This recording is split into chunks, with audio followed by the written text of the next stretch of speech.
New at 10, a Pacifica woman stabbed 15 times by her estranged husband last month is now speaking out.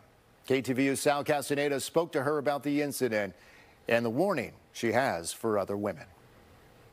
34-year-old Nina Mangiovi says she shouldn't be alive right now. She says she is only here because of the help of a man who died protecting her at her Pacifica home. He died protecting me and protecting my children. On the morning of December 21st, 29-year-old Ezra Pouch, Nina's boyfriend, was staying at the house on Naomi Lane because of recent threats and violence by Nina's estranged husband, Jason Gillenwater, a Colma firefighter. The 46-year-old had recently been suspended at work because of allegations of domestic violence and a restraining order filed the week before by Mangiovi.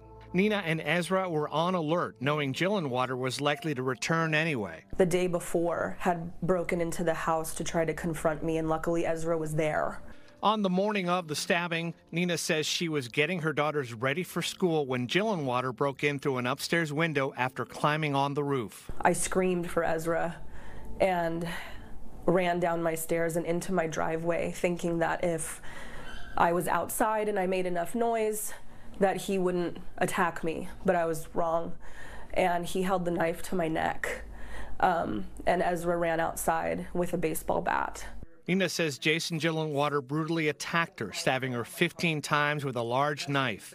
Ezra got Jason's attention away from her, and that's when the deadly confrontation ensued. Unfortunately, at one point, Jason and Ezra were in a face-off, and Jason did one jab that proved to be fatal. What I am angry about is that his last moments on this earth were riddled with fear. That's upsetting. Meanwhile, Nina says she was losing blood fast. She went inside the house and called 911. There was a moment where I wanted to close my eyes. I wanted to close my eyes and I wanted to lay down. I felt weak, but I knew if I did that I was going to die. First responders arrived, but they couldn't save Ezra. For a time, the neighborhood was locked down until police determined their suspect had jumped in his pickup truck and driven out of Pacifica. Police say Gillenwater eventually shot himself later in the day in Ukiah after police pulled him over. Nina says she's speaking publicly to ask women to get out of violent situations like the one that almost took her life. She says she endured her toxic and violent marriage for too long, and she now wishes she had left earlier. Her message to anyone who finds themselves in a violent relationship: leave.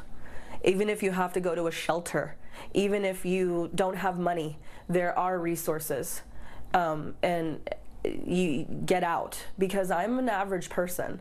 I go to work, I come home, I like to garden, I'm a simple person, and if this can happen to me, it can happen to other people. She says she knows she is alive today because of the help of her angel. Ezra,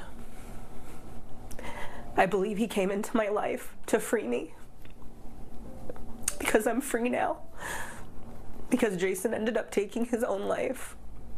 And I don't ever have to worry about him hurting me ever again. Meanwhile, in that quiet neighborhood on that quiet street, Nina says she plans to live in her home again.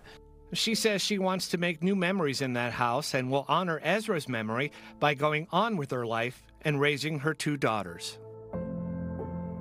In Pacifica, Sal Castaneda, KTVU, Fox 2 News.